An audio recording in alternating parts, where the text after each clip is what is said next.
আসসালামু আলাইকুম। মই ভিডিঅ'ৰ জৰিয়তে ক'ব খুজিছোঁ, কেইদিন ধৰি হয়তো মানুহে তৰ্ক কৰিছে, ছুগালীৰ ডেন্সটো সকলোৱে চাইছে, কিন্তু মোৰ ডেন্স আৰু ৰকিবুলৰ যিটো ডেন্স গোটেই মিলিব। ৰকিবুলৰ আৰু মোৰ লগত যিটো তুলনা কৰিলে তাতকৈ মই ভাল কৰিব পাৰোঁ।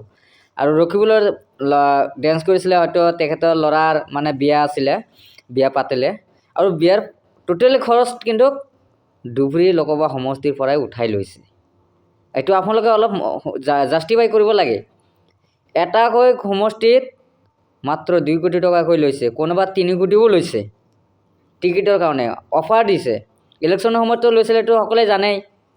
গতিকে সেইটো কাৰণেতো আৰু আমাৰতো বিলাসীবাৰ আহিব নোৱাৰে, সেইটোতো ভালকৈ জানে, ৰকিবুল ভালকৈ জানে।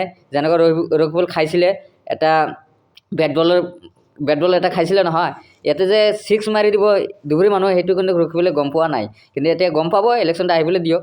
গতিকে 10 কোটি 11টা সমষ্টিত 22 কোটি টকা লৈছে। লৈ পেলাই তেওঁ ল'ৰাক বিয়া পাতিলে আৰু বাকীখিনি পকেটত কৰালে। আৰু তেওঁ মুম্বাইৰ পৰা বহুত দুখ লাগে, মুম্বাইৰ পৰা এটা হায়াৰিং কৰি টিচাৰ আনিলে ডেন্স শিকিবলৈ কাৰণে, আৰু ডেন্স কৰিছে। এইফালে ধুবুৰী লোকসভা সমষ্টিত দুখীয়া মানুহে, ঘৰখনীয়া মানুহ, আমি বেংক অফ ৰিপাৰ্চুৱেশ্যন পিপুল, আমি দুখীয়া মানুহ, নদী ভাংগা মানুহ, আমি কষ্ট কৰি আছোঁ ঠাণ্ডাৰ মাজত। কিছুমান আমি উচ্ছেদ হ'ল, তেখেতক আমি এটা কম্বল বা কিবা এটা আমি সহায় কৰিলেও আমি ভাল পাম, সেইটো নকৰাকৈ আকৌ কালেকশ্যনত নামিছে। এতিয়া তেখেতেও নামিছে, তেওঁৰ ল'ৰা নামিলে, তেওঁৰ পত্নী নামিলে।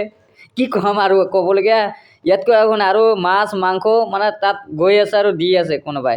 কি কাৰণে দিছে? টকা ইয়াৰ কাৰণে, আপোনাৰ টিকেটৰ কাৰণে। যেতিয়া দিব নোৱাৰিব ৰকিবুলে, তেতিয়া কি হ'ব?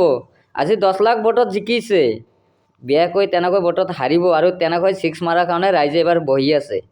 এইবাৰ ৰকিবুল যাতে ধুবুৰীত যদি সাহস আছে, ধুবুৰীতে তেওঁ সাংসদ হৈছে, 24 বছৰত কোনটো কাম কৰি দেখুৱালে?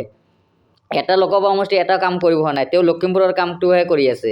তেওঁ ধুবুৰী কাম কৰিব লাগে, ধুবুৰীত থৈ লখিমপুৰত কাম কৰি আছে। গতিকে সেইটো ৰাইজে বুজিব। আৰু পইচা কালেকশ্যন ন, এতিয়াহে বুজি পাব। ইলেকশ্যনৰ সময়ত যদি টিকেট দিব নোৱাৰে, তেতিয়া একবাৰতে 6 মাৰি দিব, কোনো নাই। আৰু তেখেতে চেণ্ডেলৰ মালাৰ কাৰণে সাজু হৈ আছে। গতিকে সকলোৱে মনাইছে, জনে জনে টকা দিছে, আশা কৰিছে, টিকেটটো দিব নোৱাৰে, তেতিয়া চেণ্ডেলৰ মালাহে দিব। গতিকে চেণ্ডেল মালা ল'বলৈ কাৰণে ৰকিবুলৰ পৰিয়ালখিনি আছে, খালি ৰকিবুল অকলে নলয়, জনে জনে পইচা লৈছে, ৰকিবুলৰ ফেমিলি ফালৰ পৰা।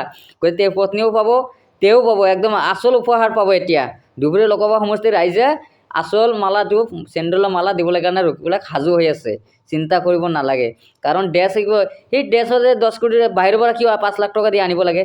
সেই টকাটো যদি ৰাইজক যদি দি, দুটা কম্বলখিনি যদি দুখীয়া মানুহ যদি অকণমান খবৰ ল'লেহেঁতেন, তথাপিও ৰাইজে ভাল পালেহেঁতেন।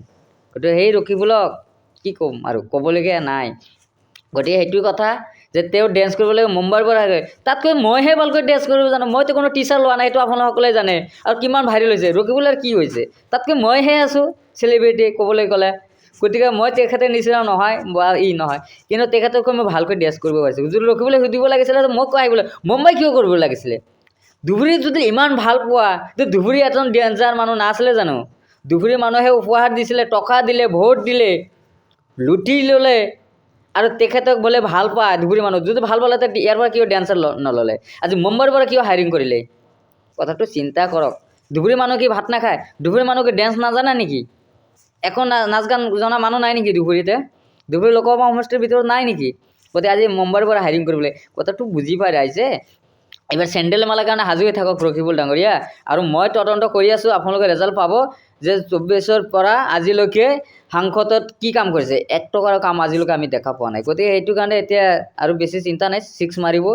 6 খাবলৈ বাকী আছে, কাৰণ বাইক দি যাওঁতে 6 খাইছিলে এটা।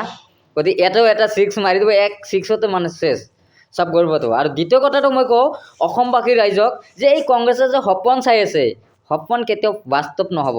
কাৰণ ৰকিবুল যেতিয়ালৈকে কংগ্ৰেছ থাকিব, তেতিয়া বাকী যিমান আদাৰ্ছ পাৰ্টি আছে এইবিলাকৰ প্লাছ পইণ্টহে হ'ব। কাৰণ ৰকিবুল থাকিলে কংগ্ৰেছৰ কেতিয়াও চৰকাৰ আহিব নোৱাৰে। সেইটো কথা আপোনালোকে যিমানে কৈ থাকক, কেতিয়াও নাহে। কাৰণ জনে লুটপাট কৰে, সেইজনে চৰকাৰ আনিব পাৰিব জানো? গতিকে সেইটো কথা মনত ৰাখক। গতিকে এইটো আৰু ক'বলগীয়া নাই।